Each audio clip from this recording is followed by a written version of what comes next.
네, 안녕하십니까. 네, 저는 건국대학교 수의과대학의 이동훈 교수입니다. 오늘 말씀드릴 내용은 조류인플루엔자 바이러스의 분자 역학의 이해라는 주제로 세미나를 진행하도록 하겠습니다. 먼저 첫 번째로 이제 말씀드릴 내용은 우리가 바이러스의 진화와 전파를 어떻게 트래킹을 할 수 있을 것인가에 대해서 한번 생각해 보도록 하겠습니다.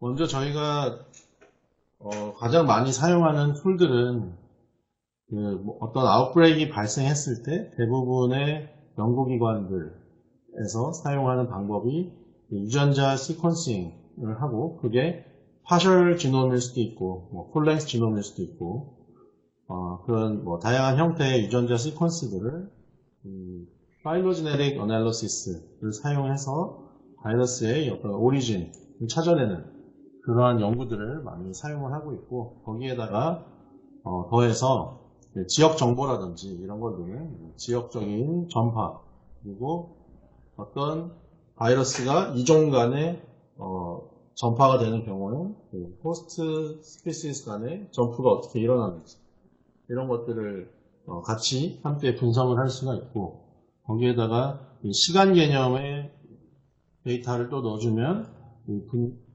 분자 역학적으로 어떻게 우리가 원하는 분석하고자 하는 패스전이 이볼루션이 일어나고 있는 트렌드가 시간대별로 어떤지에 대해서 많은 정보를 얻어낼 수가 있습니다.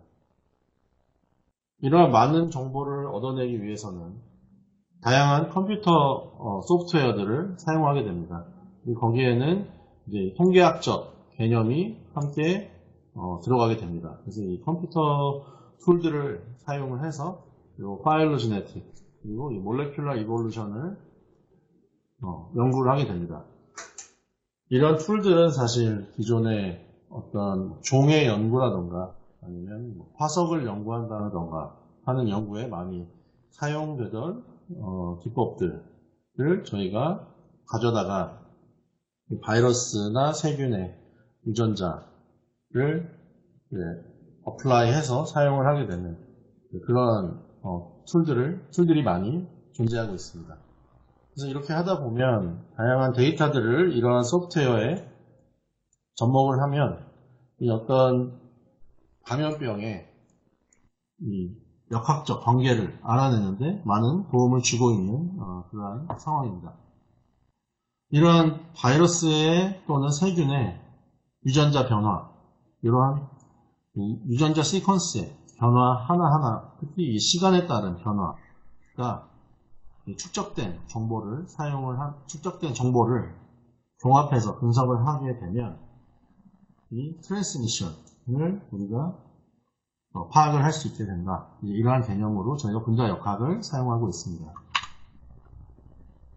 그래서 특히 다양한 바이러스들이 이렇게 사람과 동물과 인수공통 감염이 될 수도 있고 이런 것들이 또 환경을 통해서 원헬스적인 개념으로 많이 전파가 되고 이런 것들을 연구하고 있는 추세가 되고 있고 이 말씀드린 파일로제네틱 트리 이 결과물들에다가 다양한 데이터를 접목을 하면은 이렇게 파퓰레이션들이 여러 가지가 존재하게 된다. 이런 것들을 파악할 수가 있고 파퓰레이션 안에도 또 다양한 바이러스나 어떤 세균이라든지 그런 우리가 타겟하고자 하는 분석하는 그 병원체들이 존재하고 있습니다. 이런 것들이 어떤 파퓰레이션에 어떤 병원체들이 존재하는지 이걸 또 분석을 할 수가 있고 또 그 안에서 다시 또 다양한 감염병 데이터라든지 아니면 셀렉션이 어떻게 일어나는지 이러한 유전학적 데이터들을 넣게 되면 좀 더 자세한 결과를 알 수 있게 되고 또 이렇게 어느 지역에서 얼마나 전파와 진화가 일어나는지 이러한 것들을 분석을 할 수가 있게 됩니다. 이렇게 우리가 RNA 바이러스 같은 것들을 연구할 때는 화석에서 연구하던 그런 툴들을 가져다 쓸 수 있는 다양한 이유가 있는데요. 그 이유를 보면은 여기 보이시는 이 박테리아의 유전자가 사이즈가 이렇게 크고 진화 속도가 이렇게 느린 반면에 이 RNA 바이러스로 가게 되면 유전자 사이즈가 작아서 시퀀싱이 굉장히 용이하고 또 여기 보면은 10배, 100배, 1000배, 10,000배, 10만 배, 100만 배까지 진화 속도가 빠릅니다. 진화 속도가 빠르다는 얘기는 그만큼 뮤테이션의 정보가 많이 축적되고 있다는 이야기고, 그러면 짧은 시간에 변한 바이러스가 어떻게 변화하고 있는지 우리가 분석할 수 있는 그만큼 데이터가 많이 쌓여있다라는 이야기입니다. 그래서 이렇게 빨리 변하는 병원체들의 경우는 수년 내의 데이터만 모아도 변화의 트렌드를 저희가 분석을 할 수가 있게 됩니다. 특히 오늘 이제 말씀드릴 내용은 주로 조류 인플루엔자 바이러스에 대해서 말씀을 드릴 건데요. 여기 보시면 이렇게 현미경 사진이 있죠. 근데 그 안에 보면 사실 유전자가 이렇게 8개 분절돼서 존재를 하고 있고 굉장히 짧은 0.9kbase부터 2.4kbase 짧은 유전체로 이렇게 구성이 되어 있고요. 이런 것들을 이제 전장 유전체를 확보할 수 있는 넥스트 제너레이션 시퀀싱 기법이 최근 10년이라고 얘기를 드리겠습니다. 10년간 굉장히 많은 진보가 있었고 이러한 것들이 많이 발전이 되었기 때문에 이 유전체 정보를 저희가 빠르면 하루만 해도 이틀만 해도 얻을 수 있게 됩니다. 기존에 어떤 조류 인플루엔자의 발생이 있으면 대표주 같은 거 5개, 10개 이 정도만 전장 유전체를 분석을 할 수가 있었고, 약 20년 전 데이터들을 보면은 굉장히 적은 수의 전장 유전체 데이터들이 존재하게 됩니다. 그러면 저희가 이러한 컴퓨터 모델에다가 넣어서 분석을 하기가 어렵게 되죠. 그런 경우에는 많은 정보를 얻을 수가 없습니다. 그러나 현재는 이제 2024년, 지금 현재로 말씀드리면 100개 이상씩 아웃브레이크 정보들이 시퀀스 정보들이 올라오기 때문에 이러한 데이터들을 아까 말씀드린 파일로제네틱 어널리시스에다가 인풋으로 집어넣고 다양한 정보를 저희가 얻을 수 있게 되는 그런 상황입니다. 하지만 지금 보여드리는 이 하이 트루풋 지놈 시퀀싱이 꼭 어떤 기관이라든지 연구 센터라든지 이런 곳에 잘 셋업이 되어 있어야지 빠르고 그리고 정확하고 깨끗한 데이터가 생산이 됩니다. 파일로제네틱 분석에 잘못된 유전자 정보를 집어넣으면 또 잘못된 분자 역학적인 데이터가 나오기 때문에 이 바이러스의 RNA 추출부터 라이브러리 프랩, 그 다음에 NGS 단계, 그리고 나온 것을 다시 트리밍하고 필터링하고 그 다음에 지놈 어셈블리를 깨끗한 데이터만 해서 정확한 컨센서스 시퀀스를 뽑아내는 것이 굉장히 중요한 선행 기술이라고 말씀을 드리겠습니다. 그래서 이렇게 다양한 NGS 플랫폼을 이용해서 데이터들을 생산을 하고 생산된 데이터를 이용해서 저희가 이렇게 유전체를 확보를 합니다. 특히 이 디지즈 서베일런스, 패시브 서베일런스가 될 수도 있고 액티브 서베일런스가 될 수도 있는 그런 다양한 서베일런스 데이터에서 유전자 정보를 얻어내고, 플러스 굉장히 중요한 것은 여기서 이 메타 데이터들을 꼭 확보를 해야만 저희가 분석을 진행할 수가 있습니다. 메타 데이터라고 하면은 필수적인 것은 언제 바이러스나 그런 시료를 채취했는지 그런 컬렉션 데이터가 꼭 필요하고 또 지역 정보가 필요합니다. 지역 정보가 어느 정도 레벨까지 가느냐에 따라서 저희가 더 많은 분석을 할 수도 있고 적은 분석을 하게 되는 경우도 있는데요. 한국이라고 이름을 붙이는 경우도 있고, 아니면 이게 경기도에서 나왔다 정도의 레벨이 될 수도 있고, 아니면 더 세분화되면 정확하게 GPS 코디네이트까지 나오는 경우들이 있습니다. 그러면 또 다른 분석을 할 수가 있게 돼서 더 자세한 정보가 있을수록 저희가 분자 역학적으로 얻어낼 수 있는 정보가 많다라고 말씀을 드리고 싶습니다. 기본적으로 저희가 그동안 보아왔던 뭐 논문이나 어떤 발표 자료에서 봐왔던 이제 파일로제네틱 트리, 이 계통 분석학적 분석을 했을 때 나오는 이 트리 쉐입을 보시면 기본적으로 이렇게 생기면 어떤 이 ancestral population이 이렇게 그로스하고 있습니다. 그래서 이 빨간색 어떤 population이 이렇게 다양한 색깔로 자라나게 되는, 이렇게 익스펜션을 하게 되는 이러한 쉐입이 있고요. 그러면 바이러스가 자유롭게 익스펜션을 하고 있구나, 이렇게 이제 이해를 하게 되고요. 보통은 이제 시간대에 따라서 이렇게 분석을 하게 됩니다. 이 파일로제네틱 트리의 특징, 그러니까 즉 만드는 기법을 생각을 해보면 사실 우리가 자연적으로는 바이러스나 어떤 뭐 세균, 어떤 뭐 패소젠이 됐든 여기서 앤세스터가 두 개로 나눠지고 그 다음에 1번 앤세스터가 또 다시 두 개로 나눠지고 이런 식으로 이제 분할을 하는 것으로 저희가 생각이 되지만 실제로 분석을 할 때는 저희는 이제 여기에 정보를 가지고 있습니다. 그래서 여기서 하나, 둘, 셋, 넷, 다섯, 여섯, 일곱, 8개를 가지고 거꾸로 이렇게 데이터를 만들어 나가는 거죠. 그래서 얘를 추정합니다. 그래서 얘가 얘네의 공통 조상이죠. 그래서 커먼 앤세스터를 만들고 얘네의 공통 조상인 커먼 앤세스터를 만들고 그리고 얘네 이 두 가지 사실은 얘네는 저희가 추정한 hypothetical ancestor입니다. hypothetical ancestor에 또 hypothetical ancestor를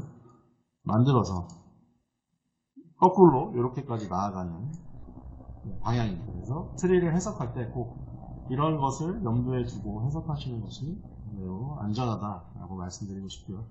첫 번째는 이렇게 익스펜션을 하는 모양의 트리가 있고, 두 번째는 이제 어떤 이유에서인지 셀렉션이 일어나는 경우들입니다. 어떤 뭐 다양한 이유가 있겠죠. 그래서 이제 버틀넥이 생기고 ancestral population이 앞에 같이 익스펜션을 하다가 이렇게 버틀넥이 걸려서 일부는 이렇게 없어지게 됩니다. 그리고 서바이버한 population만 다시 이렇게 익스펜션을 해 나가는 그러한 경우들. 특히 뭐 백신을 하고 있는 뭐 다양한 패소젠들은 이런 모양들을 많이 나타내고 있고요. 백신과 매칭이 되는 파퓰레이션들은 이렇게 사라지게 되고, 그 중에 뭐 엔티제닉, 이스케이프 뮤턴트 같은 것들이 있는 경우에 이렇게 살아남아서 다시 익스펜션을 하는 그러한 형태들을 많이 띄게 됩니다. 그럼 바틀넥 이펙트에 대해서 조금 더 보게 되면은 이렇게 오리지널 파퓰레이션이 이렇게 파란색, 흰색, 노란색 세 가지가 있었는데 뭐 컴페티티브 익스클루전이 있을 수도 있고, 아니면 뭐 백신에 의한 어떤 그 이뮨 프레셔가 있을 수도 있고요. 아니면 이 호스트 베리어를 넘어가면서 있을 수도 있고, 아니면 동물로 치면 차단 방역, 아니면 사람으로 치면은 뭐 사회적 거리두기 이런 것들이 있었을 때 다양하게 그 파퓰레이션들이 사라지고 일부만 셀렉션이 돼서 서바이빙 파퓰레이션 이렇게 남게 되고 얘네가 다시 익스펜션을 하게 되는 이러한 형태를 띄게 되고요. 그래서 트리를 우리가 읽을 때 항상 바틀넥 이펙트를 생각하면서 봐주는 것이 굉장히 많이 도움이 됩니다. 실제로 이 노란색 바이러스가 이렇게 빨간색으로 진화하기까지 트리를 그려보면은 이렇게 처음에 노란색 바이러스가 익스펜션을 하게 됩니다. 다양한 유전형들이 나올 수가 있고요. 그 중에서 일부가 셀렉션이 돼서 다시 살아나게 되고 메인터넌스가 됩니다. 이렇게 어떤 파퓰레이션 안에 메인터넌스가 되던 파퓰레이션이 다시 한번 또 이렇게 일부 셀렉션과 익스펜션을 해나가면서 요 파퓰레이션은 사라진 거죠. 어떤 셀렉션에 의해 사라진 거고 다시 또 살아남은 이 파퓰레이션은 다시 이렇게 익스펜션을 하게 되고 또 살아남고 이런 식으로 바이러스가 진화를 하게 거듭되게 되고 또 이렇게 하다 보면 어떤 생물학적 또 사회적 다양한 요인에 의해서 셀렉션이 일어나고 또 파퓰레이션이 일어나고 얘네는 또 항원성이 달라져 있을 수 있습니다. 백시네이션에 의한 프레셔가 있을 때는 그런 경우에는 또 저희가 이런 분자 유전학적 데이터를 통해서 얻은 바이러스의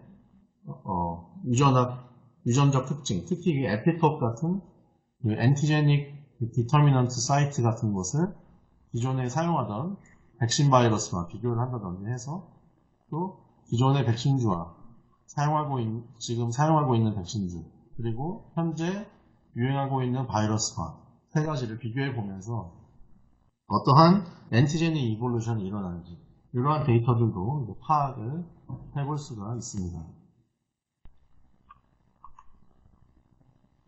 더욱이 요즘에 미국에서 젖소에서 조류인플루엔자 바이러스가 나온다든지 아니면 남미에서 바다사자에서 조류인플루엔자 바이러스가 나오고 있는 그런 다양한 이제 인터스피시스 트랜스미션이 많이 일어나고 있습니다. 그래서 이렇게 보면 이제 조류인플루엔자 바이러스가 어떤 파퓰레이션 1번 그리고 파퓰레이션 2번 이건 휴먼 인플루엔자 바이러스 같은 경우가 되겠네요.